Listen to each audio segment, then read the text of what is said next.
22 in Wright County at a cost of $918.17. Item 5.7, approve the following secondhand goods licenses. Item 5.7A, Priscilla Trestman doing business as Jackie's Attic Thrift Store. 5.8, approve the following transient merchant licenses.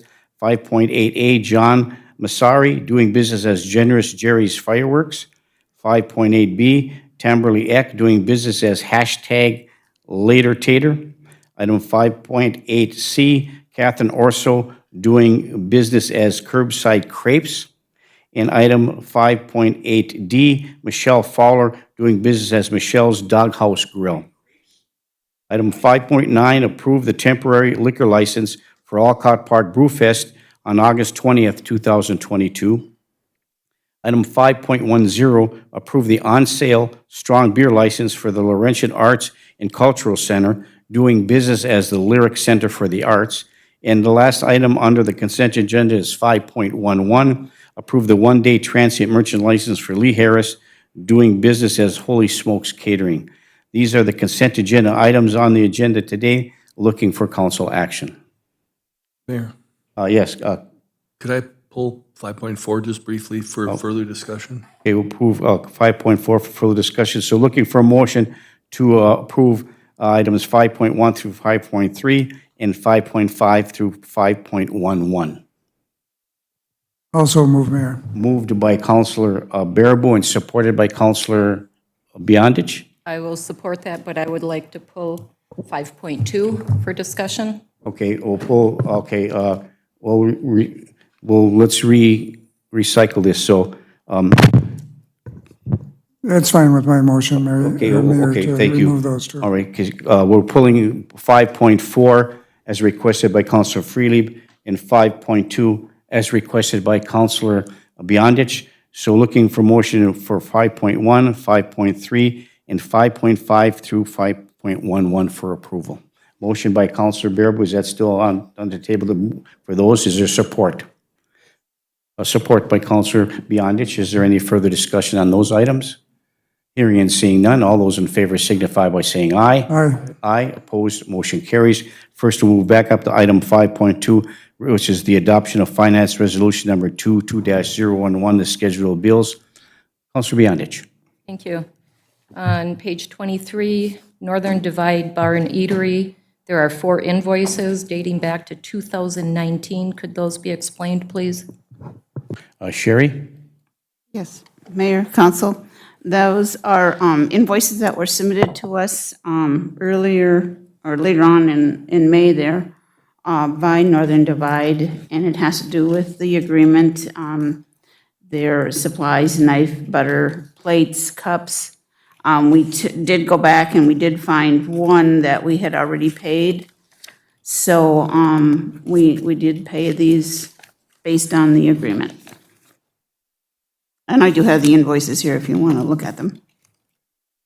Councilor Beyondich? Thank you. So the invoices came to us just recently, or were they just from 2019? When were they submitted to the city? They were just recently submitted to the city.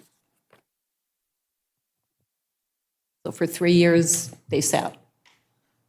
I don't know where they sat, but we received them, yeah.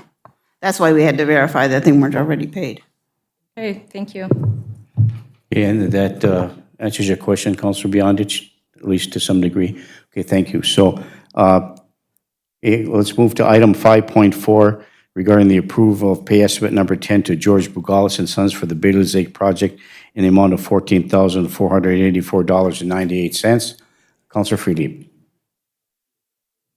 Does not indicate that this is a final payment, so I'm assuming there's still work that's needing to be done on that trail.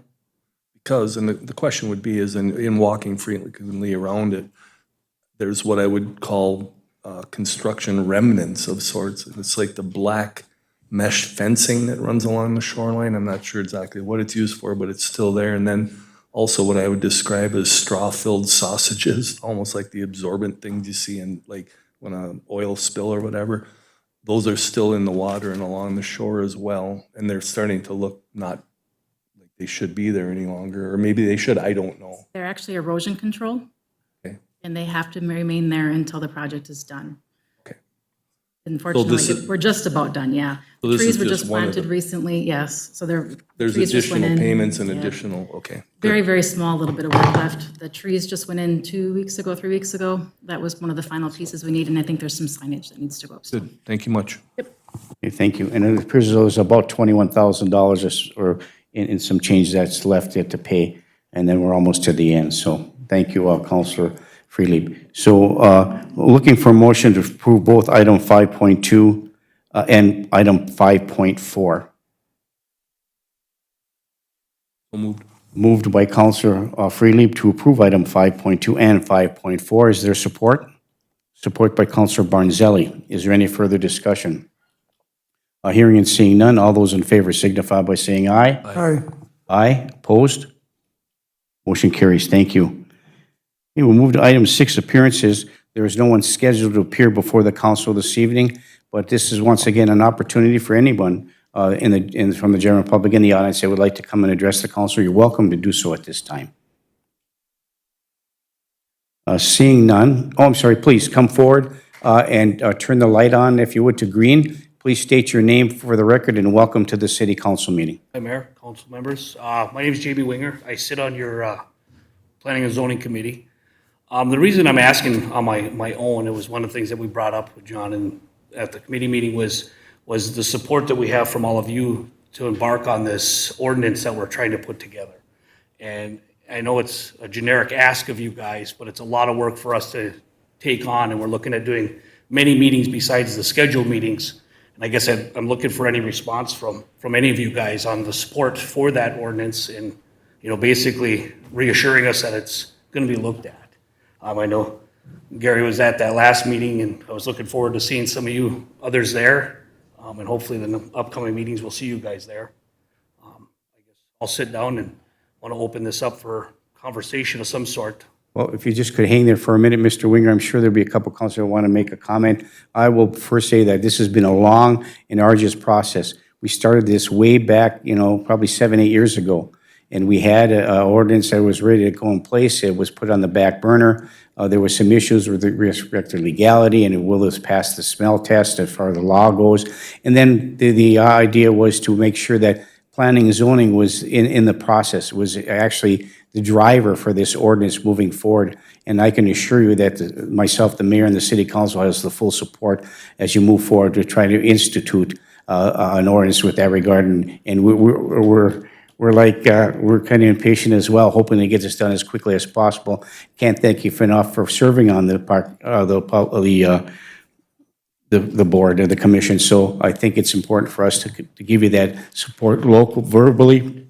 And I know that John Sullivan is working very hard with you on that, and we're hoping to have this come to fruition. There's public meetings now scheduled for that, so we're inching forward. But I can assure you, we all, and I'll let all the council speak for themselves, support your efforts in doing so. And it's been a yeoman's work on the part of your board, so we appreciate that. So, Councilor Freely. I did have the opportunity to attend the first public hearing. John did a really nice job of summarizing the ordinance and bullet pointing the ordinance that had some questions that arose, including mine, which I would say were alleviated in the furthering conversation that we had that evening. And I think the positive aspect that I took from that was overhearing and engaging in conversation with a couple of landlords who have multiple holdings throughout the community and the area that were also in favor of it as well. They looked at it positively from their standpoint as landlords. So I think that kind of buy-in is pretty critical. So I think that was one positive aspect that came out of that first meeting. And I think it'll be favorable as we move forward as well, both from the landlord perspective as well as the tenant perspective. I don't think it's a negative thing for the landlords, as perceived. Yeah, and I apologize for not being there because I had another meeting in Duluth that was scheduled. So, but I appreciate that. Thank you, Councilor Freely. We'll go to Councilor Bearwood, then over to Councilor Johnson. Yeah, Councilor Bearwood. I apologize too. I had a scheduled RAMS meeting, Range Associated Municipalities Schools, the same time, and I'm on their board as that meeting. John, could you just reiterate the next 2 dates, because I lost it off my calendar somehow? Counselor, I believe without having my notes in front of me, it's June 23rd at 5:30 and June 30th at 5:30. Is that I correct, remember Jamie? the 30th, but I didn't remember the 23rd, okay. I won't be on the 23rd, so y'all get a free pass on the first one. I think you'll be traveling, if I recall, but. Yes, sir. Yeah. Yeah, No, we have I- a union negotiations going I on. mean, the comments continue to come in. We did send a mailer out. Commissioner Don Byrd on the Planning Commission had recommended for the next session, which is kind of targeted towards landlords and tenants, that, we send that out. So we sent out a huge mailer to all rental, owners in the city. And, that was pretty sweeping. We sent quite a few out. We've been receiving some undeliverable ones back in the mail, which is expected anytime we send out a mailer. In fact, the undeliverables is about this high. But I have received more comments since, and more people are starting to talk about it. I've had some landlords reach out to me. I've had a couple interested tenant folks reach out to me. So I think the word's getting out there. Most people don't read the newspaper and the fine print and all that kind of stuff, but I think enough people are talking from that first one that Jamie's referring to, and the entire planning commission was in attendance. And Gary, thank you for going. And Charlie, I knew you couldn't make it. You had let me know beforehand, so I knew that, so. All right, thank you. Thank you, John. Counselor Johnson. Thank you, Mayor. I was not in attendance. I had 4 children, so. But I have been visiting with John directly, and we met for a good couple hours one day with concerns. And this is personal for me because Mr. Kingsley's in the audience, and I lived in the house that we're fighting about with the landlord now.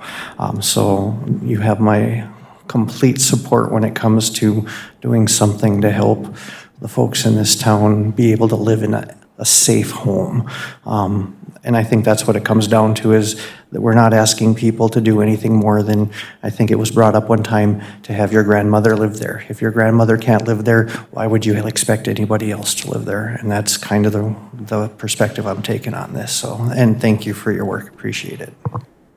Thank you, and we'll be discussing this more further. It is on our agenda under item 7.4, so when we get there may be some additional discussion about that, but it's good to have the fodder. Thanks for coming up. Any other questions or comments that you might have for us? And thank you for the invitation, and I'm sure more than one council will be at the next one. Thank you for all you guys do. I understand. There are council meetings and union things too, so thank you guys all. Thank you, Mr. Winger. Appreciate it very much. Okay. Any other comments? Anybody else like to come and address the council? Okay, seeing none, we'll move to item 7, unfinished business. Under item 7.1, the property at 410 5th Street South. That's inching forward as we try to get this resolved. And I'm going to ask, we have Mr. Kingsley in the audience, who is one of the neighbors who is affected by the property that's located at 410 5th Street South.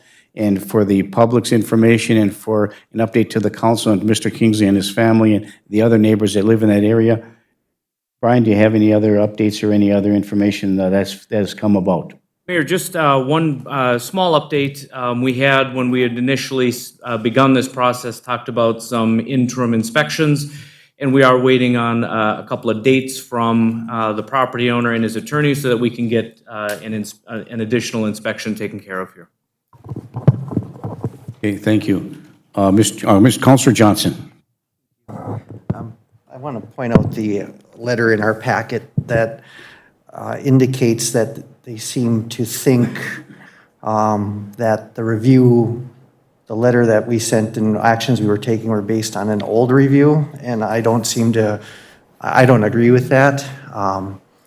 Everything we've done has been step by step by step, and I'd be curious to know if Mr. Kingsley has noticed anything going on in that home next door to him at all in the last, I think it's been a month now since we sent the legal notice. This letter is dated June 1st, 2022. Driving by, it doesn't look like there's been much done, so I'd be curious to know if you've seen anything. Okay, and I'd like to say that I drive by there a lot, and I've seen no activity. So, Mr. Kingsley. Yeah, Bruce Kingsley. No, there's been absolutely nothing. The first week after the letter was issued, there was a little bit of activity in the garage apartment behind. That activity ceased after about a week. There has been absolutely no activity. In the front dwelling, they've mowed the lawn a few times, but if you've looked at the supposed job of mowing, the weeds around the building are now approaching the second floor of it. Continued deterioration. I actually took pictures right before I came in case anybody disputed the condition of the property. And so that was actually going to be one of my questions. We're actually at, according to my countdown, we're like 59 days left till deadline, so we're past the halfway point. And there has been zero. So when we get to day zero, how quickly and what activity is going to happen at that point? Brian, I think we do have a mechanism in place in the event he doesn't comply, and that's the court action, but I'll refer to you for a response. That's correct, Mayor. So what we would need to do is as those days tick by and as we approach that last day, we would want an inspection on day zero, as you've dubbed it or referred to it, to gauge what compliance has or hasn't been made. And assuming there isn't compliance, the next step would be to file a motion to have the court affirm the order that was issued by the council to abate the condition. And then from that point, once the court hears that motion and confirms or approves the action the council had taken, then the city has authority to go in and take some action to abate the hazardous condition however it deems fit. Okay, thank you. Mr. Kingsley? You said that you were still working on a couple of dates for like pre-inspections or updated inspections. And so assuming we get those dates, what happens if you go in and say he hasn't done a damn thing since the last one? Does that speed up the process at all, or? Yeah, Mayor, the answer to that question, Mr. Kingsley, unfortunately is no. The time period that's provided by statute is the time period that the property owner has. What the value of those interim inspections is to the city is so that we can have some close communication with the property owner, keep that property owner advised what the city's expectation is as far as compliance, so that at the end of the day, at least due process has been served and nobody can come back and say, well, I didn't understand what the expectation was. And so that's what avoids compliance. It's clear communication between all the parties so we can make sure that everybody knows what the expectation is so we can conform with it. And initially, there was something about, at least he had put in writing that he was going to have the garage apartment ready to rent by the end of May. Did that kind of go away as we adopted this resolution? Because that hasn't happened, obviously. Brian?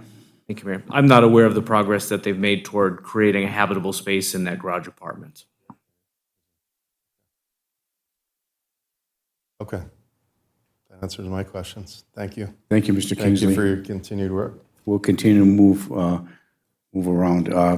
Councilor Bearby, you had a question or comment? Yeah, I have a couple questions for you, Brian. Considering that we end up in the court hearing and the court finds in favor of the city of Virginia, who do we have that picks up the cost, or does the city end up picking up all the cost on this, or can we bill the current owner based on a court order for him to pay the cost that may be incurred on this condemnation of that building? How does that work? I don't know that because I haven't seen one of these for many, many years. Brian? Mr. Lindsay? Thank you, Mayor. Councilor Baraboo, so a couple of quick things. Number one, the process that we're following is not a condemnation process. So the city will not end up owning any of this property. But I guess to answer the second question, part of the reason or part of the benefit of using this hazardous building provision or this statutory mechanism is that once that court action is undertaken and any action that we need to take to abate the hazardous condition or make the property safe for the public, all of those costs can be charged back against the property and if need be, assessed against the property tax rolls. Thank you, Brian. Thank you, Mr. Lindsay. Mr. Kingsley? So that brings up another question then. So at the end of at day zero, you go in there and find out that it's a disaster, which it is, and it is not worth the money for the city to put into. Does the city take it down, and do they still charge him then? And he's still the owner of a vacant lot, or how does that work? Mr. Lindsay? Thank you, Mayor.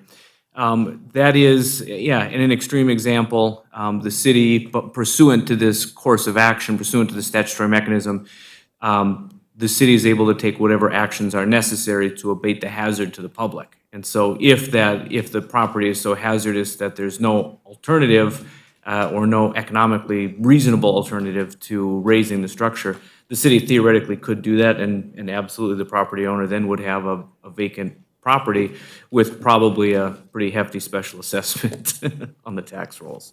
But that is a potential outcome. And do we know, or has anybody checked, he was back 4 years on taxes, he paid the current year, and then put a payment program in place. Do we know if he's maintaining those payments? Mr. Lindsay? Thank you, Mayor. At this point, I haven't made an interim inquiry as to whether he's current on the payment arrangements with the county. I don't know that information right now. If, say, he goes delinquent then on a vacant lot, then it goes to public auction or something to that effect? Correct. And just to give you the example, as Mr. Lindsay indicated, is an extreme example about what action you take after all the efforts have been made. This isn't unprecedented. The city has done this before, rarely. But the example I can give you is the corner of 3rd Avenue and 8th Street South, where that exact issue transpired. The activity was in the time frame, and it didn't meet the requirements in the city. Had a court order, and we demoed that building, and the lot was still owned by the individual. There was no transfer of property over to us. And then eventually, in fact, it still is on tax forfeited for sale, and it has a tax forfeited property with the owner of that property liable for any charges, fees, or any back taxes or anything associated with that. Thank you. Thank you, Mr. Kingsley. Hang on just for a moment. Sure. Councilor Beyondich. Thank you.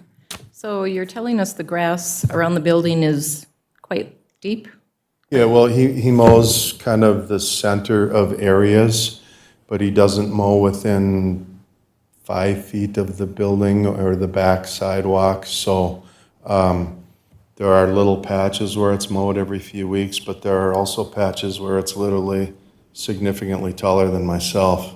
The back sidewalk, for a person were to try to walk that sidewalk, it's like walking a jungle. So it looks like it's terrible. I mean, anybody who's driven by there knows that. So we do have a blight officer in town, correct?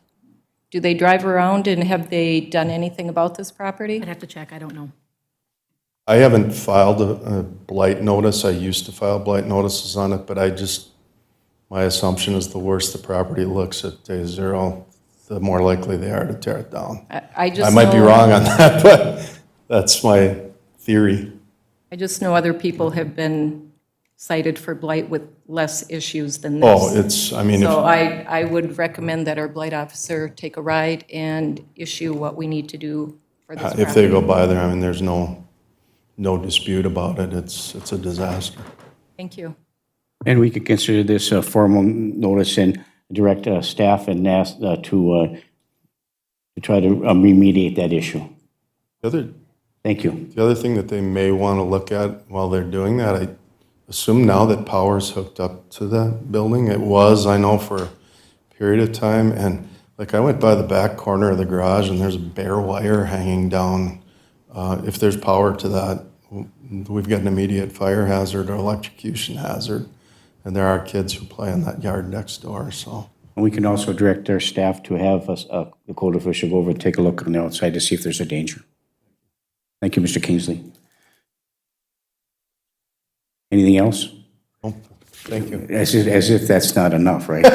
So, Well, I do appreciate your Okay. continued response on it, and I do appreciate the every 2-week updates, and good. just to know that it's being worked on finally.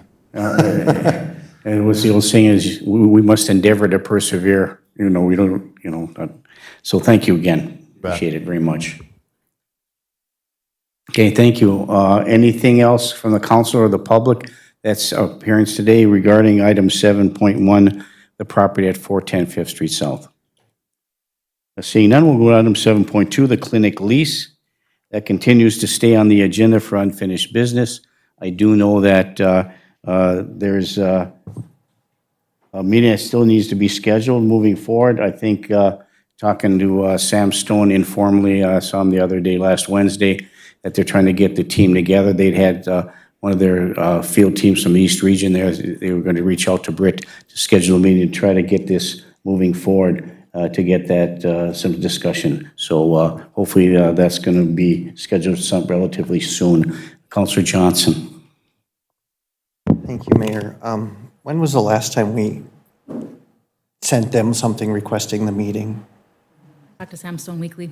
So Okay. it's been recent. And like you said, it's just really coordinating schedules, trying to get everybody here that they want here.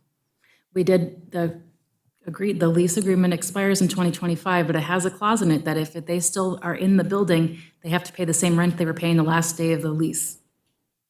So there is never going to be a zero.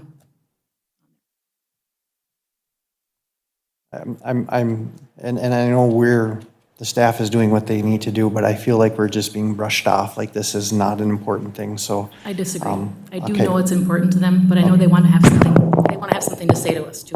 They don't want to come and just tell us nothing. They want to come to us with their thoughts and ideas. I appreciate that coming from you, Britt, and I will trust that we are going to be seeing them before the end of this year. Thanks. Yeah, thank you, Councilor Johnson. Any other questions, comments under item 7.2, the clinic lease? Seeing none, we'll move on to item 7.3. It's regarding the public hearing for the 2023/2025 street improvement project. There's a public hearing that's to be scheduled for Monday, June 20th, 2022 at the Iron Trail Motors Event Center, 919 6th Street South. It starts at 5:30 p.m. Once again, it's a public hearing for the 2023-2025 street improvement project, Monday, June 20th, 2022, 5:30 p.m. at the Iron Trail Motors Event Center. Does anybody have any questions, comments with respect to this notification under item 7.3, the public hearing?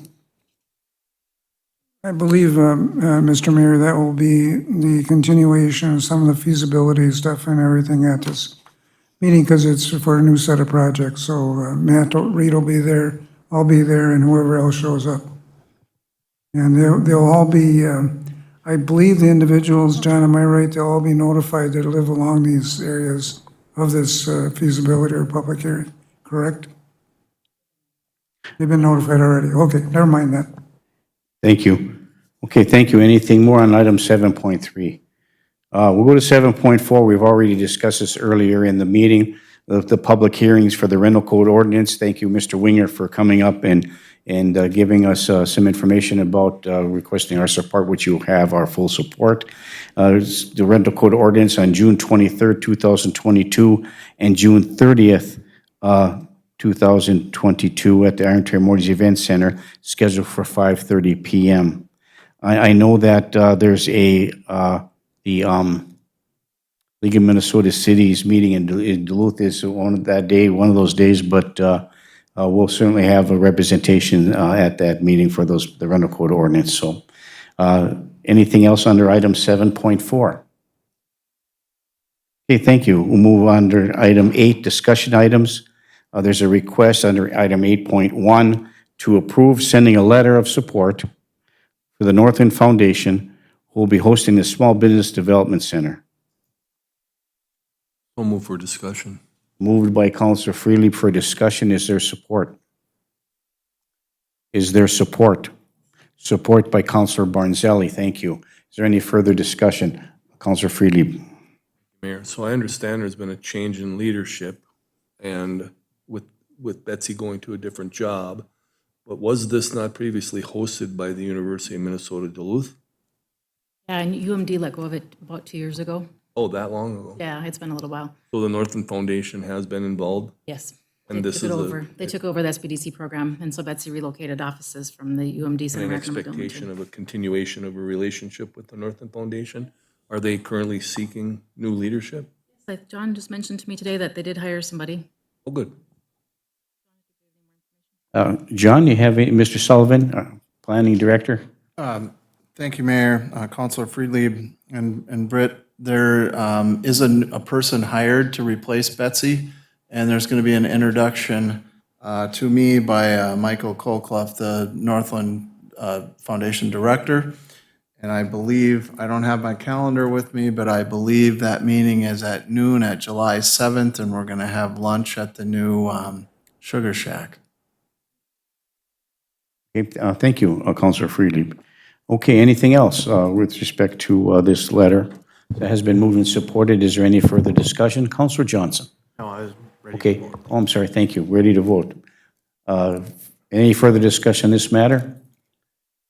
Hearing and seeing none, all those in favor signify by saying aye. Aye. Aye, opposed? Motion carries, thank you. Move to item 9, committee reports. Item 9.1, the Committee of the Whole that was held on June 7th, 2022.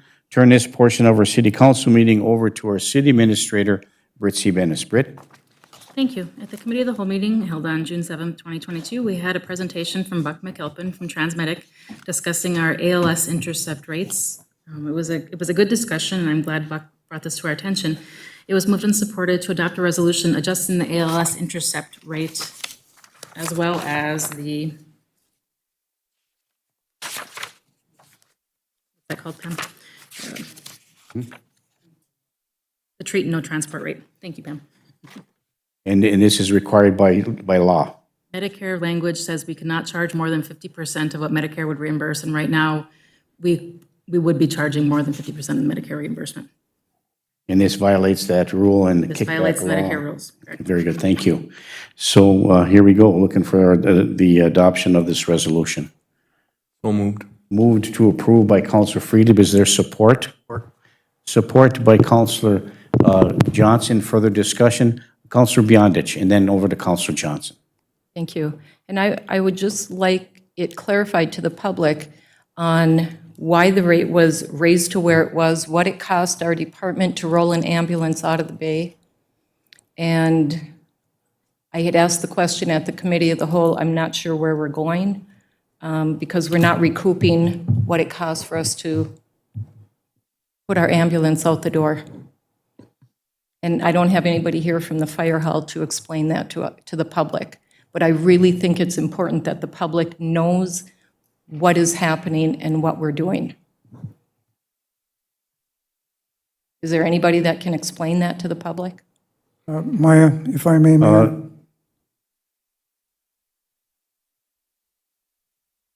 Counselor I'll explain it Bearable, very- could you I'll- kind of give Counselor Beyondich a little bit, hopefully some information that she may be able to Yeah, there's a not very, have some there's a additional very as well? simple, there's a very, very simple reason for this, Maya. The reason is that the reimbursements that we get from all the different insurance companies don't match our costs going out the door because of the caps that they have on the insurance things, and that's where we're losing our money. We get 39% out of 100% reimbursement. The rest of it is all money that we cannot collect from the insurance company. Simple as that. That's where it's all coming from. We can increase the rate to $5,000. We'll never see it. That's because they got caps on all the insurances, from your Blue Cross Blue Shields to your Medicare, to your Medicaid, to all these insurances that are out there. You have all kinds of caps on their service. You can see it on your EOBs and your reimbursements that you see from your own insurances. They're caps. We just can't collect. Very simple. I don't know how else you can explain it any other way. Well, I think we all understand that, Counselor Bearable. I think, if I may, Counselor Beyondich, the question is that can we continue to afford to supplement and fund an ambulance where now by reducing the reimbursement rates, our losses are going to increase significantly. And I think that bodes to a larger discussion about what we're going to do in the future.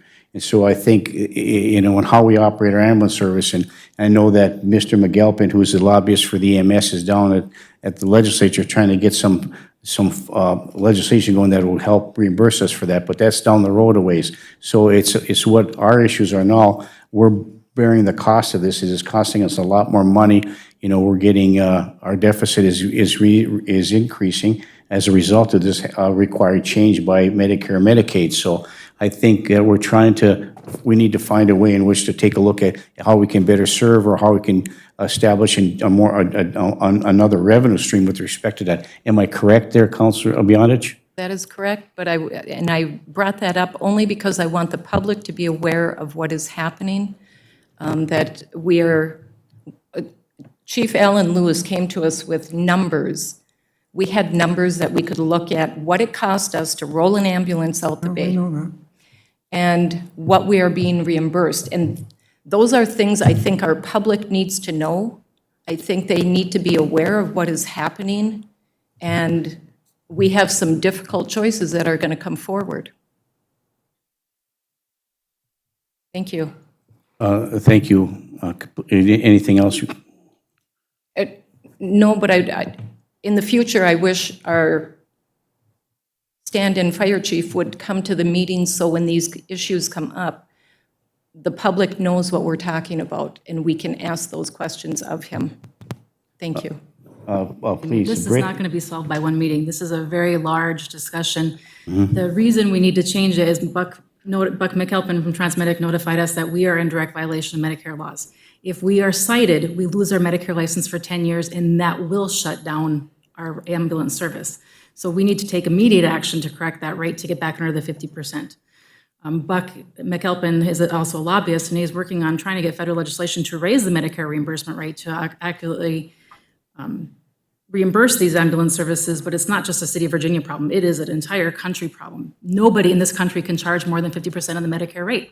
That's just a fact. And the Medicare rate's only $839, which isn't covering anything anymore. It needs to be raised. So we need the public to be angry and to tell our legislators, you have to do something to help these ambulance services because we need them. So it's going to be a long discussion, and we need to get the region together again after that first ambulance meeting to have that rally and that cry. What are we going to do for these ambulance services? If the country, including Minnesota and upper Minnesota, want ambulance services in their areas, we have to figure out how we're going to get assistance paying for it. I think that's part of the reason I'm bringing it to the public. What we have in our packet it explains all of that, and I understand all of the rates. But I want the public also to know what is happening and where we're going with all of this. It's all in black and white right here as to why we did it. We raised it because of what it costs to roll an ambulance out of our bay. And it won't take one meeting, I fully agree. But it's a larger issue, but I think we need to open this up and discuss it so the public can understand if my husband has a heart attack and we don't have an ambulance, it's out serving somebody. We're not getting reimbursed fully for that run. And that's part of the issue. So I will gladly keep this conversation going, but I would like data to back up what we're talking about. Thank you. And thank you. And it does bode for a larger conversation about what our revenue streams are, because that's where we're lacking in a revenue stream. The example is that the county reimburses us $16 for every run. It's not enough money. So there's revenue streams that we need to tap into. There could be a taxi district, whatever be done, and that bodes well for a larger conversation about increasing our revenue stream if we're going to be able to continue to operate an ambulance. And it has been the policy of the fire department and our EMS that we hold back one ambulance to ensure that if there's any person in Virginia that needs emergency care, that we get it. But that has been an ongoing saga for us as well. So the revenue stream is the problem in trying to find a way in which to accomplish that. And thank you, Councilor Beyondich, for bringing that to the attention and bringing it to the attention into the forefront for the public dissemination and the ability to gather the troops, so to speak, and to try to find a way in which increases revenue stream. So I know that Representative Livsegard is aware of it at the state level, but it's going to be more difficult for us in the rural environment because we're losing two great senators, and so that's going to be a problem moving forward. So thank you for that. Councilor Johnson. Thank you, Mayor. My frustration was this, is when we voted on this in January, we did not have the information in the form of the letter from Page, Wolfberg, and Worth from August 14th of 2019, indicating that the rates that were being proposed were too high and would cause a problem.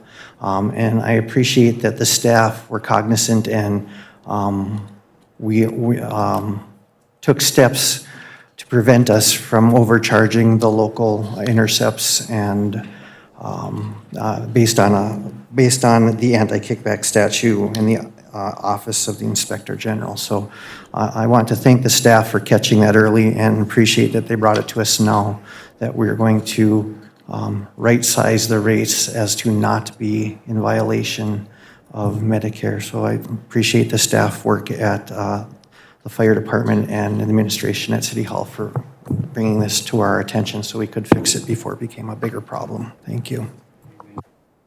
Thank you, Councilor Johnson. So it has been moved and supported to adopt this resolution adjusting the ALS intercept rates. Is there any further discussion? Councilor Baraboo. I have a couple of discussion items. The county is going to be helping us on the unincorporated townships. They just secured money through the county board for, it's not a huge amount of money, but it'll be distributed so those rates will go up for the unincorporated townships from $12 will run to a little bit more. It won't be huge yet. I don't know the amount yet, but it's been approved to do this. They have some excess dollars at the county. We have a whole bigger problem than this. We have to think a lot longer and a lot larger than what we're thinking right now. You have to continue this loss until there is a solution to this loss. Just remember, if we start cutting back our services, that means cutbacks to our hospital, or we're looking at having a new hospital here. Once that gets cut back, there's the largest employer in the city of Virginia is our hospital. If we don't keep stuff flowing to that hospital, then moving it, if we have to Duluth, or wherever where we make money on runs, which we do from the mileage, we will end up losing the healthcare in this community. That's an honest-to-God fact. You gotta keep it. If we lose some money over a period of time, we gotta continue. Think of it broader. Think of it 5 years from now. Think of it 10 years from now. What would Virginia be like without healthcare or schools? You gotta have both to keep our community alive.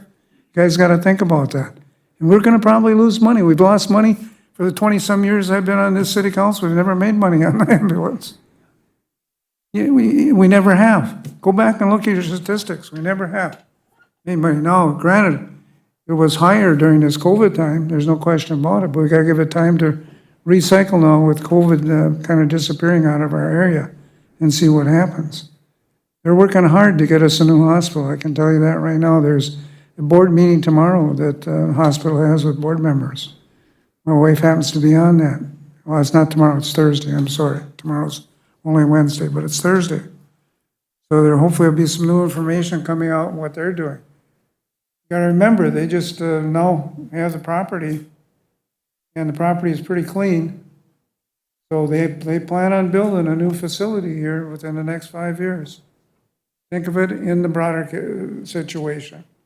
I want healthcare here because I'm using it very highly right now, and it's excellent, the care that I'm getting. So I don't mind what Maya wants, but we have all those numbers already. They're there. We've had them sent to us a couple times. They're out there already. But, and I don't mind us keeping track of this stuff, but we've gone to a larger department so we can service better and more ambulance and better ambulances to service the area. And we're just not alone. They had that big meeting in Clinton Township. Over 100 and some people are from all over the area. There were EMS and the rest. And they're all having the same problem of not making enough money for their services and enough people. So this is a broad 7-county problem coming up here. It's not just us.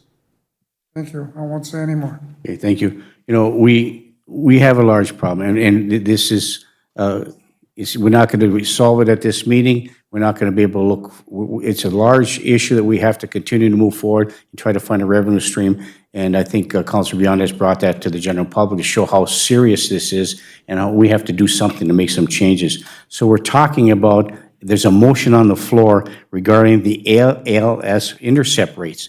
That's the motion, to make those adjustments. That's what's on the discussion part of this. So off-tangent discussion is important, but I think that we now know that the public now knows it's a huge problem, and we have to, it's not going to be easy to resolve. So any further discussion on this? Councilor Freely. I don't want to prolong it, but No. just for the sake of, it's, you know, kudos to Chief Lewis. In fact, I think it was strategically intended with a wink to submit for the $600 reimbursement, because it immediately raised eyebrows in the area as to how this was going to be affordable. And it created and spurred this discussion regionally, and has certainly informed us with regard to what we're losing by providing this service. My question would be to Sherry, like, how negatively budgetarily impacting is this, in fact, when, just using round numbers, Maya, you know, it's about an $800 bill to send it. We only get reimbursed about $400. So we're obviously losing significant money every time we go and try to save someone's life, which just doesn't seem right. But that's what this discussion now has been spurred to be. So when this happens in this municipality like Virginia, how do we make that up? How do we make up that loss? Sherry? Mayor, council, yeah, this is a very hot topic, and it definitely needs to be discussed. And when you're dealing with someone's life, I don't like to be part of that. But yeah, we are subsidizing. The city of Virginia is subsidizing. It has been since I've been here for the last 17 years. So. Subsidizing all regional areas that Right, need and- ambulance service that we provide because we have advanced versus basic. Correct. We have the ALS, and I know that there's some counselors like Charlie Baraboo who've been on here before me, and they know that we tried to get a taxing district. It's like hitting your head against a wall. So I would move to adjust the ALS intercept rate at Well, this. it has been moved and supported already, and we're in the discussion portion of it right now. It has been moved and supported to adopt the resolution adjusting the ALS intercept rates. Is there any further discussion? Councilor Beyondich. Councilor Baraboo, we did have that meeting at Rams and then the one at Clinton Town Hall. Have we heard any follow-up on that? We had politicians there that were going to help us or try to work with the county to help us with this? Yeah, they are going to be helping us. We had 3 representatives at our last Rams meeting. We had Eklund from the Falls. We had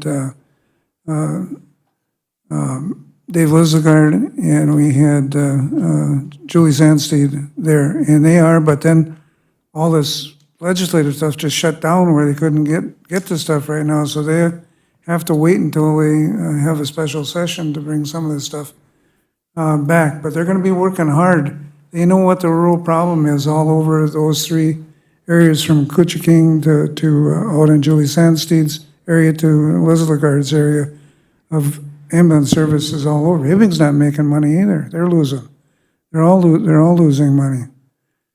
Every single one. The volunteer departments are even losing money. So it's a huge issue. You were at the Clinton meeting with us, and you heard all the problems and issues there. And it's until the legislature gets off their duffs and starts taking a look at some of this. All they need to do is allow a subscription service or a taxing district, and this whole problem would go away. At $25 a household, it would go away to 30 all over the area. That's all it would cost to break everybody even across the region. So, but you got to get the legislation to be able to do it, and the county could be an integral part in St. Louis County if they wanted to be, but they sit and they made a little step here now with the unincorporated townships. They've got about $70,000 extra, I believe, that they will be figuring out how they can distribute the services that go to the unincorporated townships, and we go there quite often, especially with the ALS runs.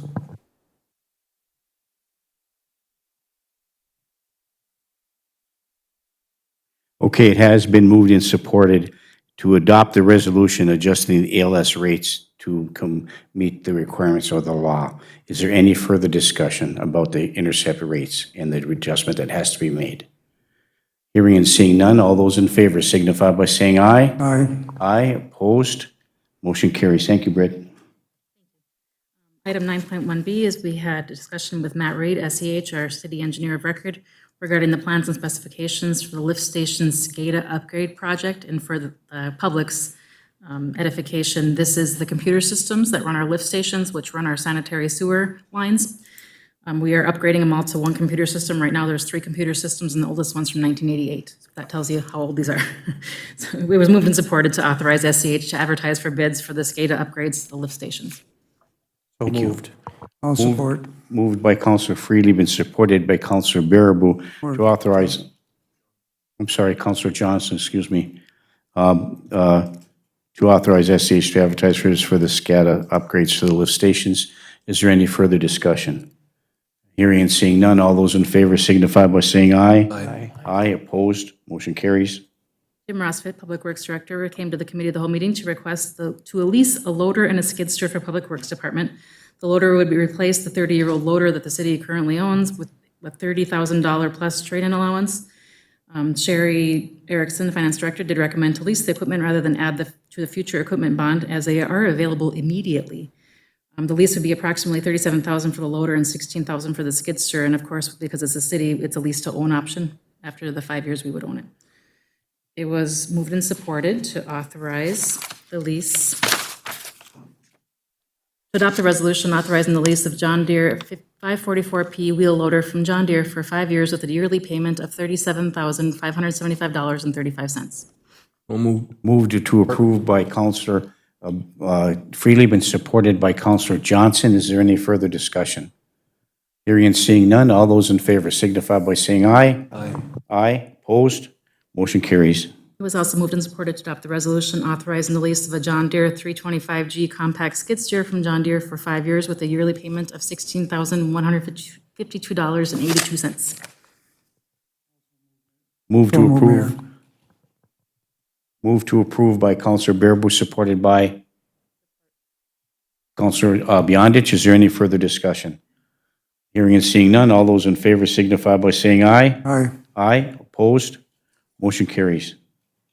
It was moved and supported to approve the resolution to apply for and accept funds from the Department of Iron Range Resources for a commercial redevelopment grant for Uptown Virginia, formerly known as the Thunderbird Mall.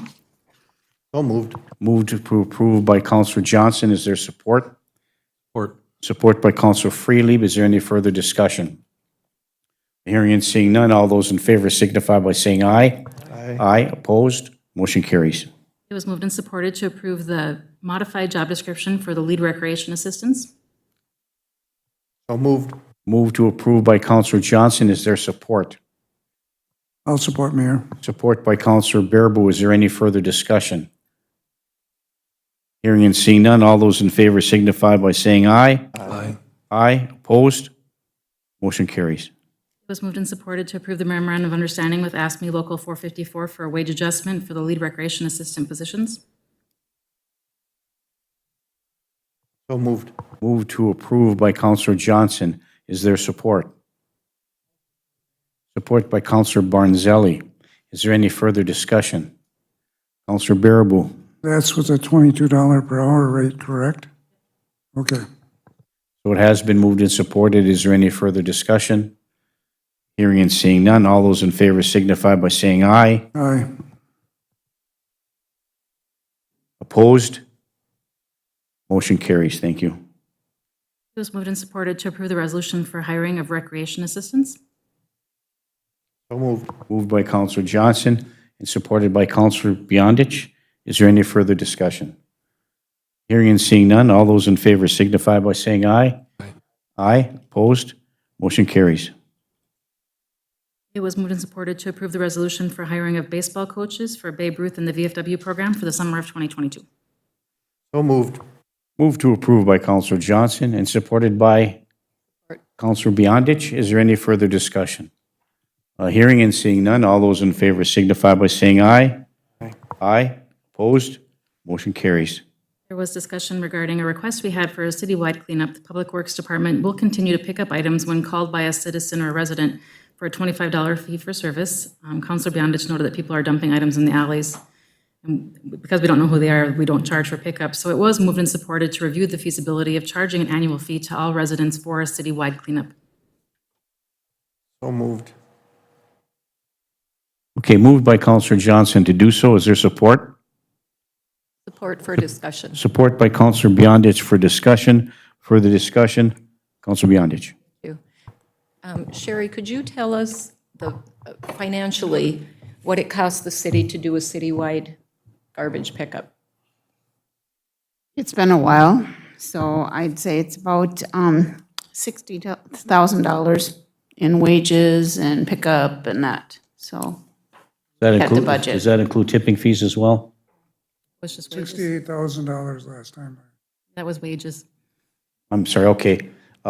You said $68,000 and Britt? That was wages only. Wages only, $68,000, wages only. Okay, my next question would be, and I brought it up at our other meeting, that people do just put garbage out in the alleys.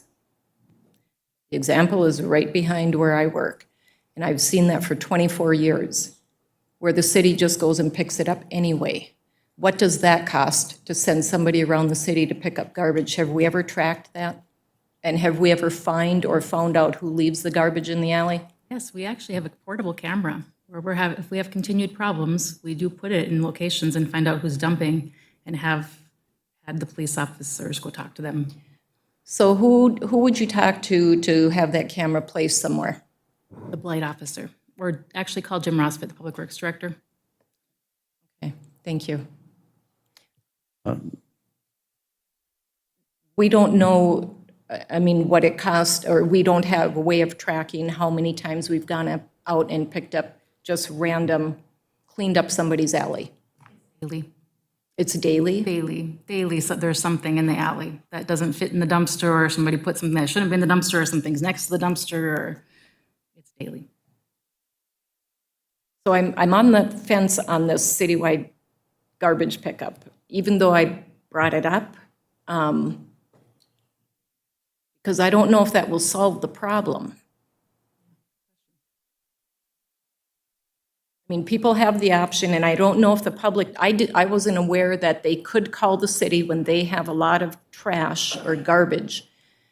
It doesn't matter how much or what it weighs, that they can call the city, it will be picked up for $25. That's one load, it's 25. One load. But that's a pretty big load. We have some pretty big trucks, so, yeah. Air truck. Okay. Thank you. Thank you, Counselor Beyondich. So just to clarify the motion, if I may, Counselor Johnson and Counselor Beyondich, it was to approve the feasibility, to look at a feasibility of charging an annual fee, because we haven't set an annual fee. So is this to do the feasibility and bring that back to the council? Is that what the intent was? Okay, thank you. Counselor Johnson. Mayor, I'm just looking at how do we recoup some of the costs, even if there was I don't know. That's why I asked for the feasibility of a fee that we put on once a year that everybody pays to help mitigate the cost of the daily pickups or something, because the blight officer and summer crew can't keep up. You can drive around any alley and we could have a team of blight officers, and that might help. But I agree with Councilor Beyondich. I don't know that it'll solve the problem. I'm just looking at a way to how do we mitigate some of this stuff. And I'm not going to single out any particular area because it's everywhere in town. It's just a matter of when or what time of day. So our staff are doing the best they can to keep the city clean. And if you do see something that's out, please give City Hall a call, and your phone call will be directed in the right place to get it picked up as soon as possible with all the other projects going on in town. So, thank you, Mayor. Thank you, Councilor Johnson. So it has been moved and supported to approve the feasibility study moving forward to find out, what can be done and some of the mechanisms about charging an annual fee to all residents and looking at that from a feasibility perspective. So it has been moved and supported for that. Is there any further discussion? Councilor Baraboo. I have to be honest with you, I'm against this one-time fee for individuals within the city. If you start taking a look at this, by the time you figure the tipping fees in and all the rest of it and the wear and tear on our vehicles, I'm guessing it's going to be at least $80,000 a year. Divide that by 3,800, the number of residents in Virginia is $20 an individual you tack on to all these older people who have nothing to do with leaving garbage and stuff out.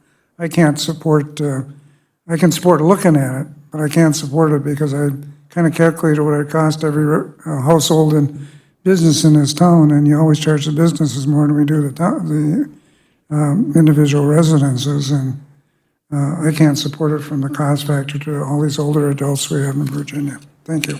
Yeah, ergo the feasibility part of it. So it has been moved and supported. Is there any further discussion? Hearing and seeing none, all those in favor signify by saying aye. Aye. Aye, opposed? No, Mayor. Okay, a roll call, please.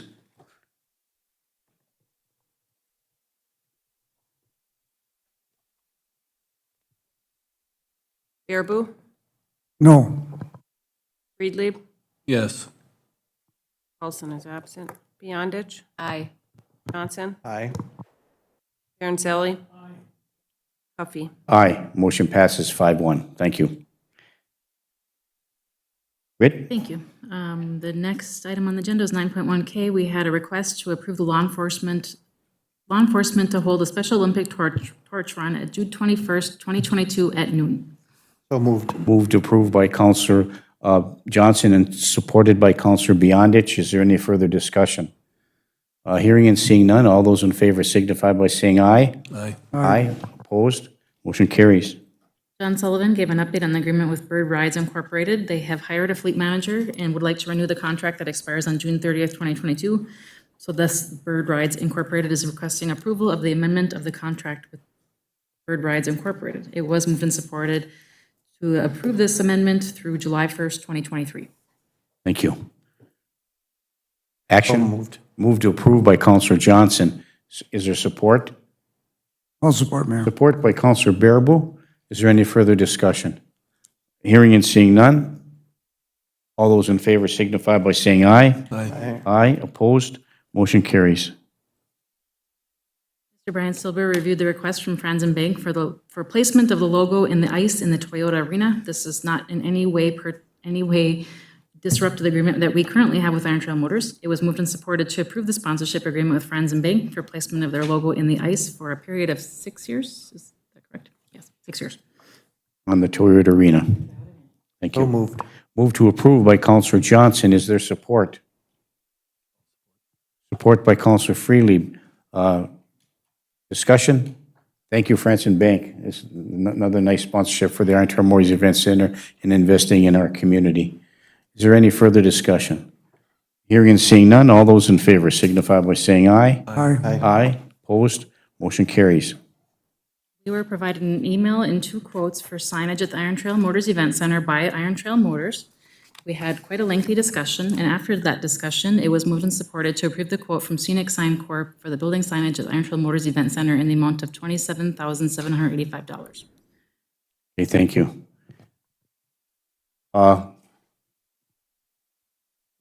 I'd like to go first, if I may, and then we'll go around the room. Thank you, Iron Trail Motors, for putting this together and try to move the bar forward to get some signage there. And I understand what our obligations were in the beginning in putting this signage up as well. But from my perspective, I think that, it's a gesture that was made by Iron Trail Motors Event Center for me is that I want the quotes to be apples to apples. I don't know if that's the case, and I don't think it is in this matter. And I'm not going to support approving this. I think the driver of any quote should come through the city of Virginia, not through the Iron Trail Motors. I think that making the suggestion is one thing, but for our decision to move forward is the other. I made that clear at the last committee of the whole meeting from my perspective. Unfortunately, I had to leave early, and I couldn't vote at that time. I would vote no, and I'm going to vote no again. And I just think that we need to, my personal opinion, I think we need to reject the quotes and then get something more comparable apples to apples and find out some specification on there on each vendor moving forward. So that's my perspective on things. So I'll entertain other comments and questions with respect to that. No motion has been made on the floor yet. So looking for council action, concerns, comments. First, Councilor Freely. I guess I would concur with you, Mayor, with regard to the latest information that was provided to us, and that being that it wasn't the city that initiated the whole bidding process. It was actually Iron Trail Motors that did so on our behalf, and I think, in fact, attempting to do us a favor to move this along so that they could get signs on the building. So I do appreciate that, but again, the type of paperwork that normally would be provided, the process that's followed when a municipality provides a bidding process wasn't put in play. And so you're right, it wasn't apples to apples in terms of like what each vendor was able to submit. And I'm concerned about that. I know it'll delay getting the signs on the building a little while longer, but I don't think that that's gonna, cause Iron Trail to have a conniption, to be honest with you. I think they just want us to get it settled, to do it as fairly as possible, and to move forward in the way that we normally would from our perspective, rather than having somebody do it for us. So I concur with revisiting this and getting those quotes resubmitted. And not to belabor this any further, and asking maybe Brian for a comment, if he would. So from my perspective, is that we have. So the question is under the contract, and this might be, it might be a little vague, but when we had, it says 30 days upon, but we still haven't taken full possession of the building, have we? Or do we? And so my question is that if we don't have possession of the building right now, if we don't have full control, I think we're still under a part where we haven't take full control of the building, because there's still some punch list items and things like that. And so that would include the signage, even though it says 30 days, it would be 30 days upon signing the agreement, or 30 days upon taking possession of the building. And so I was looking for a little clarification on that, just for my edification, for the edification of the public, as we move forward with some action here today about this particular issue. Brian? Thank you, Mayor. So the language of the naming rights agreement set a time period for the parties to kind of get together and settle or agree upon the signage placement and design that was going to happen at the facility. So really, the 30-day period was a period that ran from the execution of the agreement. And so we are out a little bit past that time period. That being said, I think that it is a valid issue, or a valid point, that at this point we don't have full possession. There are still some additional work being performed at the facility. And so at this point, what I think would be beneficial is to settle the process, maybe make sure that we have a design that's agreeable, and sign placement, the locations of the signage that's agreeable. And I think the actual installation of the sign, the fabrication and installation, is something that I tend to agree with Councilor Friedlieb. If it takes a little bit longer, so long as we're moving the process forward, I think we're going to be in good shape. Thank you. Councilor Johnson. Thank you. So we were given an email from Masabi Sign right before the meeting. And I guess based on what the email says is that the stuff that wasn't in our original packet was work that was done. And And I'm curious to know if you'd be comfortable to answer how you did that like, your number was significantly more, but I would like to ask you some questions to try to figure this out, because honestly, I feel like, and I felt that way at the meeting, that here's this package deal with all these numbers and letters and signs and electricity. Make sure you push the button so green. And would you say who you are so everybody knows? Yeah, if you would introduce yourself, please, and thanks for coming to the council. But before you do that, I think that, and you can explain, as Councilor Johnson asked, and all of us, is, you know, the difference between the quality of the sign, and just go ahead and answer, if you could, please introduce yourself. Thank you. Welcome. Thank you. My name is Andy Ringsred, and I am owner of Masabi Sign Company, along with my husband, Chris. He couldn't be here tonight, so I was approached by Iron Trail, Brian Schott. He said, hey, I'd like to get going on this signage for the building.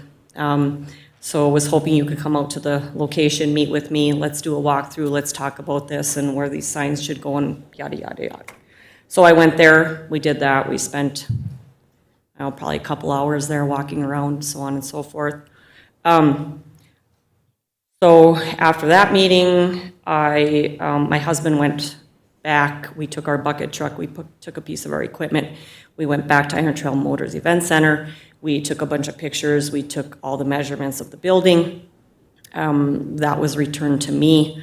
And then I, in turn, took all those measurements and superimposed, I don't know if y'all saw the email. We did. With the renderings on the building, in accordance with Iron Trail Motors logo. I think so, again, many hours into that process I have. And then as far as materials and so on and so forth, I think one of the comments was made that my proposal was so vague. I agree. Sometimes, depending on the project and who's asking me for the project, I have kind of different bid forms, and unfortunately, I sent you the vague one. I didn't send you the detailed one like I would for like a Kraus Anderson or something of that nature. Just because there was no bid package sent out. When I bid for Kraus Anderson, it's very detailed. I mean, it's this size letters. They need to be this thick. They need to be made out of this material. They need to have this grain. They need to have this finish. I mean, it's very specific. This was just, I literally remember asking Brian, do you want top of the line signage so that we are comparable to like the Amsoil Arena, US Bank Stadium, Excel? Do we want to really, knock this out of the park and look like $1 million? He said, absolutely. That's what I put together. So, again, I don't have samples, but, I went all in on, we're going to custom color match paint to Iron Trail logo specifically. The blues are going to match the blues, the reds are going to match the reds. I'm going to, instead of just a plain old box sign that says motors on it, I was going to use a shoebox style deal, routed out letters, pushed through acrylic, lit up behind so that it just was a little extra. Anyway, so I think that's where some of my costs came in, above and beyond. With that being said, the other piece of my puzzle too is I think any one of you can walk into my shop and you're gonna know that I do not manufacture. I lean on some partners locally, as far as Duluth, to help me fabricate some of these pieces. So I include those costs as well that I obviously have to put forward a little bit. I guess what I'm asking, or my big thing is, I just want an opportunity to go back at it and go, oh, okay, well, I'm just gonna use this red and that blue, and I'm just gonna use a box sign, and I'm gonna, you know what I mean? It's been said, apples to apples, that's all I'm asking. And if I get beat out again, and y'all choose to go with scenic sign, that's fine. Like I said, you guys have the right to get 1 million bids. I just want a fair shake at it because, as my email stated, I'm a taxpayer, been a taxpayer. So I just feel like we should have a fair shake at it. is all. Thank you. And Counselor Johnston, please continue. Thank you. When you met with Brian, were there any city staff present? No, Were there any city staff present when you went back with the bucket truck and took pictures and did your mock-ups? no. Okay. Do we know, where, did Scenic Signs send a representative up here to look at the building and take their own measurements and placement? I think I can answer part of that question for you because I was at that meeting that we attended with Iron Trail Motors, and it was talking about a variety of things, and the signage was one of those. And when he brought out the fact, he says, well, I'd like to move forward with the signage. I have 2 quotes here that I had to give you to, this is from us. And it was Masaba Sign and the Scenic Sign Company. And what it was is that it was interposed on there. He got a quote from Masaba Sign. You interposed that on the, Masaba Sign imposed it on there. And then they gave it to Iron Trail Motors, and they shopped it to Scenic.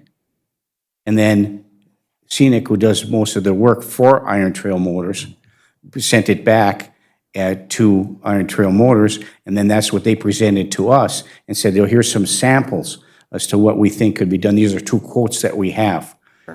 Right? And I just want to make it clear that I didn't want to appear like I was gouging. I mean, my gosh, when you look at the numbers, Masabi Sign looks just awful, and I just feel terrible that I don't want community members thinking that I'm gouging, and you know what I mean? I just want to, like I said, be able to compare apples to apples.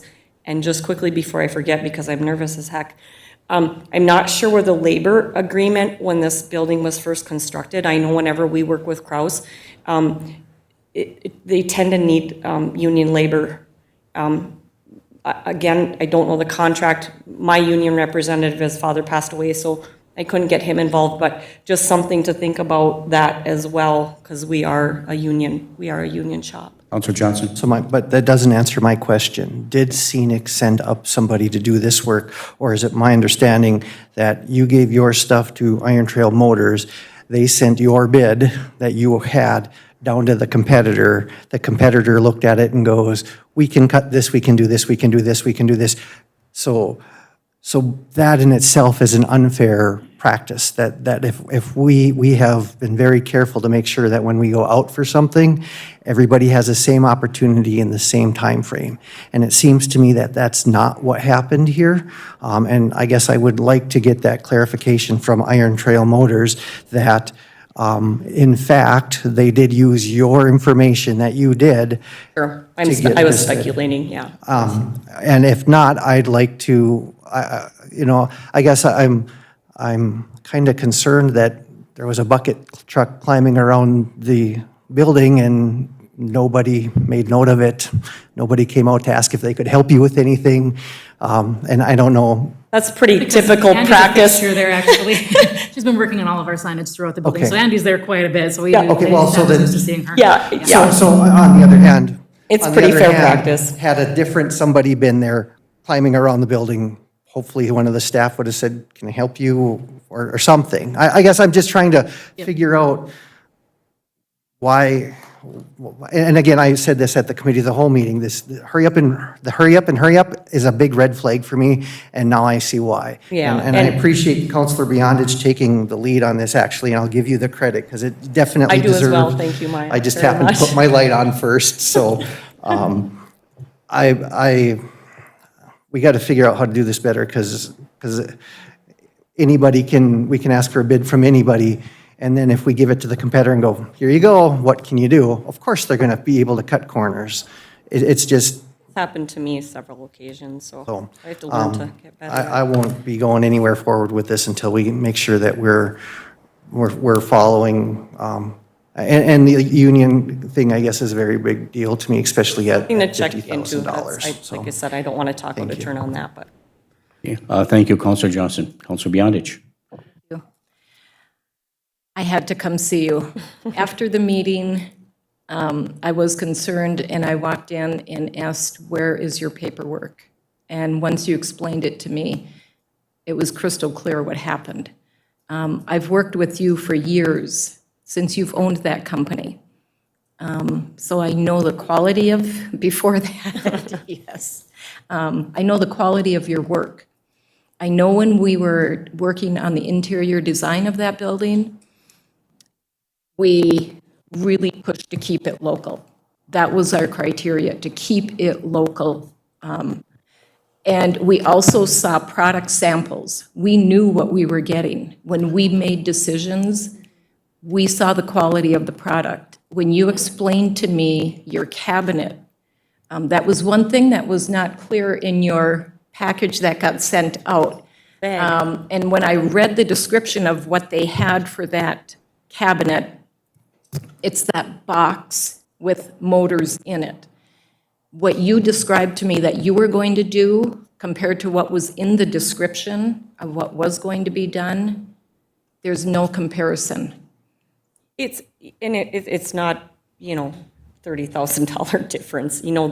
There's many other variables Right. that kind of went into that a little bit, but that's why I would like the opportunity to go back at it and just, like I said, keep it similar.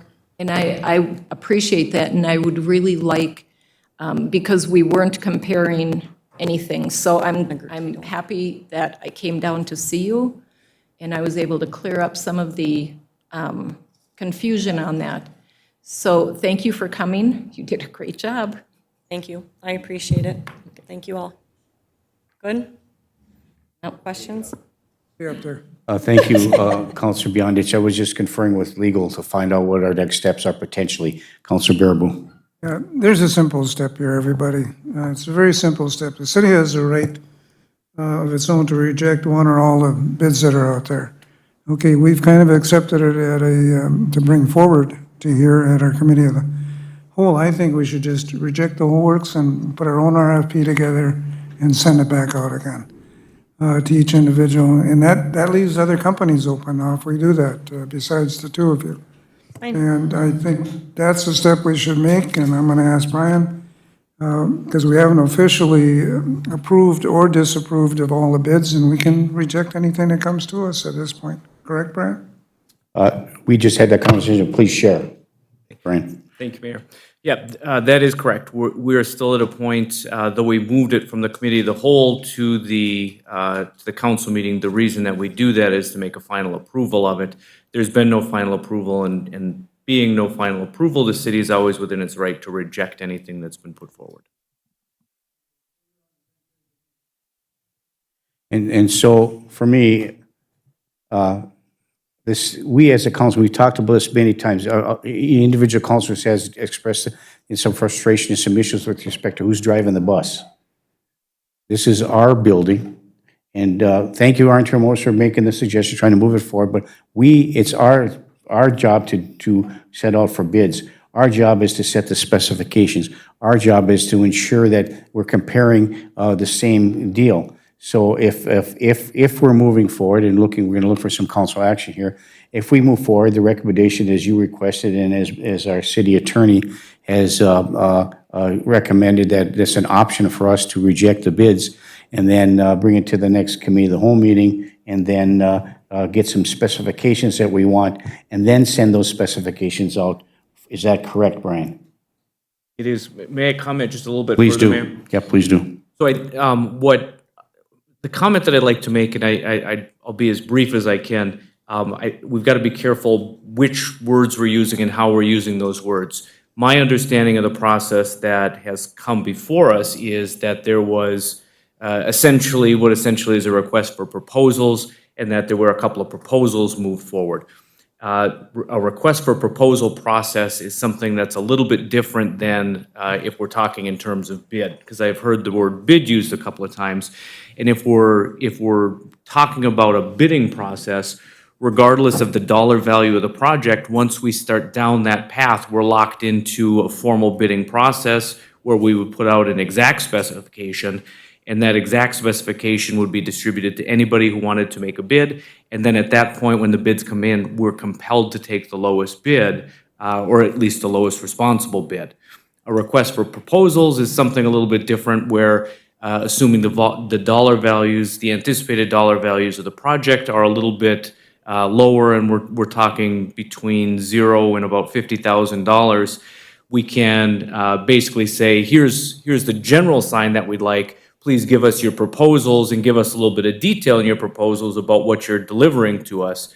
And there's a little bit more flexibility in a request for proposal, which is essentially more akin to a negotiation than it is to a hard and fast bidding process. But I think we should just be careful about how we use those terms, and that we define what exactly the process is as a city that we want to move forward with. The other feature, and the other comment, if I may, Mayor, one of the things that we could do, or one of the things that we maybe ought to do, is to decide how many signs we want, because there's basically 3 entrances or 3 locations where it's been suggested that signs be located, and then adopt a design so that we have something that we can send out and say, this is what we're looking for. Either here's a specification for a bid, or this is the project we want, give us a proposal at how you would accomplish it. But that process then, when controlled by the city, can be a lot more apples to apples, as we've used the phrase. Thank you, Brian. Did all that work already? Okay, thank you. So Counselor Beyondich. Would it be okay for us to just reject both offers tonight, and at our committee of the whole meeting, come up with a plan? Even file, because we didn't get these bids. Iron Trail Motors did. This is an email from Iron Trail Motors saying, hey, here's 2 quotes. Receive and file, and we talk about it next week. So I would make a motion to receive and file. Does that need to be in a form of a motion? I'll make the motion to receive and file and revisit this at the committee of the whole meeting. Proper? That's proper, thank you. Motion by Counselor Beyondich, is there support? Support by Counselor Johnson. Is there any further discussion? Just you should add one more word to receive and file both of those proposals, not just one, because they came in separate, didn't they? So you need to add that one word in there, just both. It was all the communication from Iron Trail Motors. This was their Was it all from request. them? Yeah, it's all Okay. from them. Yep. Okay, I stand corrected then. So thank you. It has been moved by Counselor Beyondich and supported by Counselor Johnson to receive and file, and that's it. So is there any further discussion? Hearing is, Counselor Freely. Can I ask a question? What's now the furthering of the timeline to accomplish and complete this task? So next week at the committee of the whole, it'll be on the agenda for next week. I mean, the actual putting them up on the building. Are we talking months from now or weeks from now, or? If you gave me the green light on the package I submitted, I would have it within 3 to 4 weeks So, and on the building. Not long, and lengthy that's what delay. I'm saying. We've already waited, What do we wait this long? 11 Yeah, months. it's not months, it's All right, thank you. a month. Thank you, Counselor Freely. So it has been moved and supported to receive and file. Is there any further discussion? Hearing and seeing none, all those in favor signify by saying aye. Aye. Aye. Opposed? Motion carries. Thank you. Thank you, Andy. Thank you very much.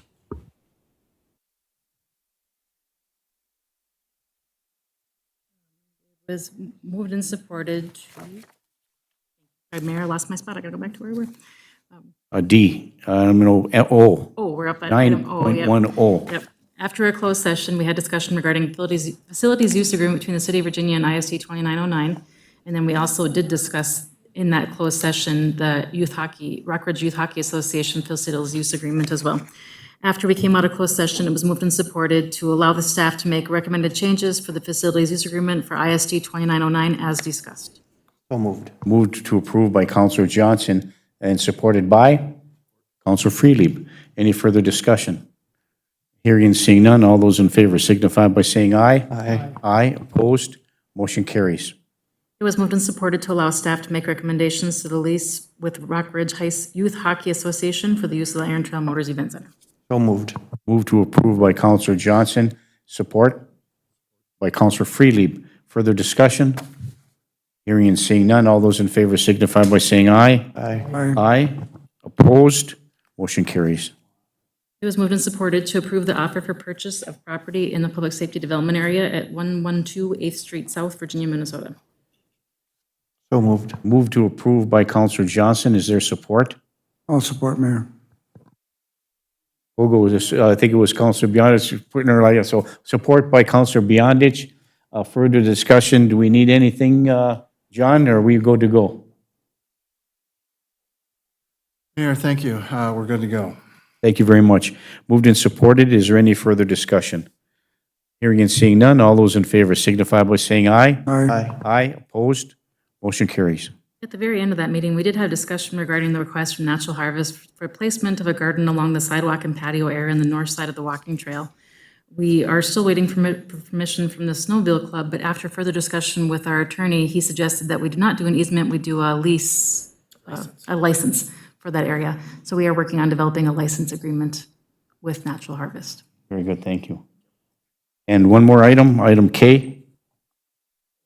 QR, excuse me, item R. Oh, thank you. Approve the purchase for the public safety development area at 106 9th Street South. So moved. Moved, approved by Counselor Johnson, supported by I'll support, Mayor. Counselor Baraboo. Any further discussion?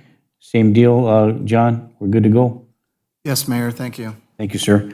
Okay, moved and supported. Is there any further discussion? Hearing, Counselor Baraboo. Not on this item, but can we go back on one after we vote on this? Yeah, hearing and seeing none on this item. All those in favor signify by saying aye. Aye. Aye. Opposed? Motion carries. Counselor Baraboo. Britt, on that Natural Harvest food, whatever you call it, outside area, do we ever get stuff from utilities about what that issue is, and if they can do it over those utilities or not? The electrical main to south side runs exactly through there. So that utilities is suggesting they do not dig whatsoever, because that's going to be a heck of a jolt if they do. They suggest they go raise beds. They just go over the top with concrete or whatever? And part of the license agreement is going to state that if it has to be relocated, it's at the cost of the owner, not the city or the utility. Okay, good. Okay, that's what I was going to ask also. Thank you. So thank you. Thank you, Counselor Baraboo. Okay, anything further, Britt? Nothing further. Okay. Move to item number 10 on the agenda, which is commission liaison reports. Does anybody have a commission liaison report they'd like to give today? Okay, seeing none, we'll go to department head reports from left to right. Britt, anything more from department heads? Nothing. Brian, anything more to offer from legal? No, I've spoke way too much tonight, Mayor. Thank you. Thank you, Mr. Lindsay. Pam, anything? Yes, I just want to inform the public that absentee voting will begin June 24th, and that is next Friday, week from Friday. Absentee voting, June 24th. Thank you. Sherry, anything? Okay. John, anything you'd like to offer? Anything you'd like to address? To remind the public that the public hearings for the rental court ordinance will be June 23rd, 2022 at 5:30 PM at the Iron Trail Motors Event Center, and June 30th. And those will be targeted, anybody can come, but those will be targeted a little bit more towards tenants and landlords. Thank you, Brian. Or, sorry, thank you, John. Appreciate it. Okay. Item 12, council reports. Does any councilor have a report they'd like to give this evening? Councilor Beyondich. Thank you. Yes, I am bringing something forward, and I would like to read just a portion of it, but I'm requesting that it be brought to the committee of the whole meeting and possibly a closed meeting, as this is another resident that has contacted me and talked to me at length. A letter is addressed to the city council. I'm writing as a concerned citizen and one who has tried feverishly these past 10 months to work with the city of Virginia concerning the rental property next to my house. It is quite a lengthy letter that I have here, but this is another concerning rental property that she has been dealing with for months, and I do not want it to turn into something that is being dealt with for 14 years. So I will request that this be brought to the committee of the whole and possibly have a closed session so we can discuss yet another rental property. Okay, could you forward that to Britt so we can distribute for all of us, or has that already been done? I have not done that yet, but I certainly can Would you please? for the closed meeting. Yeah, would you please? Yes. Okay, thank you. Okay, There's only really certain things we can close for, and I don't know what this would be. Ability to close? My concern is the names and if there's any repercussions.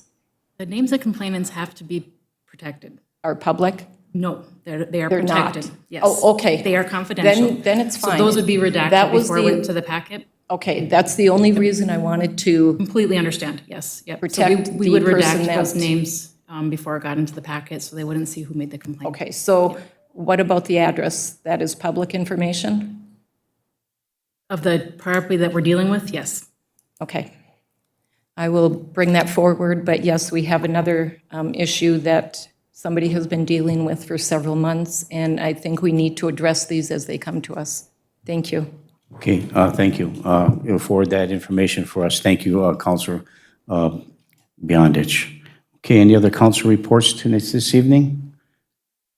Okay, seeing none, I've got a couple of things that Britt has asked me to bring forward, and also just a reminder that today is Flag Day, for those of you who don't know that, and it's when our Flag Day was established back in 1778 by the Continental Congress, designated June 14th Flag Day to honor the flag in the United States of America. So for those who weren't aware, this is Flag Day, so the day that we're supposed to honor the flag, not that we should do that every year, every day of the year, but this is set aside. And there's ceremonies across the United States and across this region here. In fact, the Elks Lodge, 1161 is holding Flag Day this evening, and the Virginia Elks, they go back and forth each year. They have a really nice ceremony, as they do in others. So just to remind everybody, the recognition of Flag Day.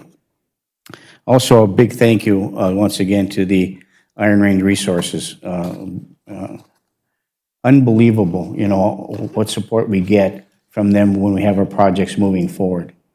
And it's a difficult task allocating funding for different various projects throughout the region. And you see from last Tuesday's meeting, some of the allocations that were given for communities that need that funding throughout our taconite tax relief area. And the city of Virginia was a recipient, once again, of some funding moving forward for several of our projects. So thank you to the IRRR, the staff, and everybody who recognize that these are very important projects moving forward, and that we have a big stake in the game, and they're contributing to our ability to move the city forward. So thanks to the IRRR for that. I know personal thank yous will be going out from our city administrator. Okay, we have in our audience our library director, and so if you'd like to come up and comment on just the Virginia Public Library happenings moving forward, that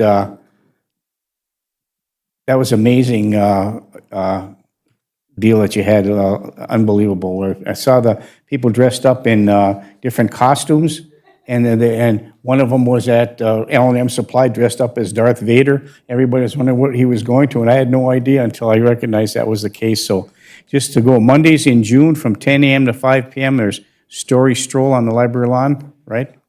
And then Thursday, starting June 16th, 2:30 to 5, Story Stroll by the Silver Lake on the walking path. June 23rd from 10:30 to 11:30 a.m. Okay, you have to help me with this. Is I it don't have I didn't bring my If computer. it's an Afutai Haitian dance? Exactly, you got it, and that's inside, In and the they're library. inside because they're barefoot, so we didn't think we should put them outside, so. Fantastic. So I'm going to ask you to comment in all these if you would. The Compass teaching artists perform Haitian dance and songs while sharing Haitian culture, heritage, and history in an interactive environment, and so seating might be limited there. And then on June 28th from 10:30 to 11:30, Weather Talk with Brandon Weathers. That's his real name. Yes, it is. Brandon Weathers on the library lawn. Join WDIO meteorologist Brandon and Sabrina as they talk about tornadoes, lightning, cloud information, and hail with the interactive weather experiments. So could you elaborate a little bit more on that, Jody, for us? Yeah, so that's just June. If you haven't, please stop by the library. We have our reading booklets out, and they have all of these activities in there to keep you really busy this summer, including the city events. Like tonight, there's music in the park. It talks about the movie night. Farmers Market starts Thursday. We will also be there. One of the things that I know staff are looking forward to, the llamas are coming in August. And then we're having a big community truck day, and we are involving all of the city departments as possible in July, so that's coming up too. And so, yeah, so there's lots of different things. You can do there's an easy booklet, a medium booklet, and a hard booklet, so you can choose your own adventure. We have great prizes. There's scavenger hunts. And if paper's not your thing, we have Bean Stack, so you can do it online. You can earn tickets for prizes there too. So just come see our staff. We'll be more than happy to get you in the right direction, help you find good stuff to read. Today we had an outdoor event that was really well attended. I know that Councilor Johnson was there. So it was talking about powwow etiquette, and the powwow is at the end of this month, so that was really good. And FanCon, which was a week ago. And we had a wonderful turnout. We had we had Darth Vader. Some other ones that I'm not quite sure what they were, but I love the one with the elf ears. So if you stop by the convention center, it was great. So if you look at all the pictures, we've been posting pictures just so you can see the biggest, and people want to do it again. So we'll let you know when it's going to happen again, so. It was a phenomenal event, so thank you. I mean, for everything that your library staff, it's great. See those little kids, oh, it's phenomenal. So thank you. Yeah, they had fun. I know that the biggest thing was the sword fighting, the demonstration, so staff came back and said it was so cool. So Nicely done. I missed that part, but yeah, if you have any other questions, please give us a call at 218-748-7525. We'll answer your questions. You can email us, but just stop by and we'll give you a booklet and go from there and answer any of your questions. Thanks, Jody, very much. And as Jody reminded, the farmers market opens up this coming Thursday, so get down there and they got some great stuff. Okay, one more thing, and as Jody mentioned, Music in the Park series, due to the huge success of the concert series last year, and the last concert at Park and Recreation is continuing their weekly series of Music in the Park. There'll be 12 concerts in this year's series, which began Tuesday, June 7th, and ends August 30th, 2022. And all concerts are at the Alcott Park Fountain. Entertainment begins at 6 p.m. and will end around 8 p.m. In the event of inclement weather, the concert will be postponed until Wednesday of that week, and all attendees should bring a chair and a blanket with them. Food and refreshments will be available for purchase. So tonight's performance on June the 14th, which tonight is the Honky Tonks and Hangovers, hardcore country band. So if you have enough opportunities screwed up there before 8 o'clock, please do so. So thanks very much for that. And we have the continued Music in the Park, and we've got a lot of calls from other cities. How do you do your music in the park, and how do you accomplish that, and who does that? So thanks, Park and Recreation, and again, Jody and the library staff for everything that's been going on there. So does anybody have anything else they'd like to add before we adjourn for this evening? Okay, seeing none, we will adjourn our city council meeting to our next meeting, which is scheduled for Tuesday, June 28th, 2022, right here at 5:30 p.m. in the Culture Chambers. Thanks, everybody. We stand adjourned. Good night.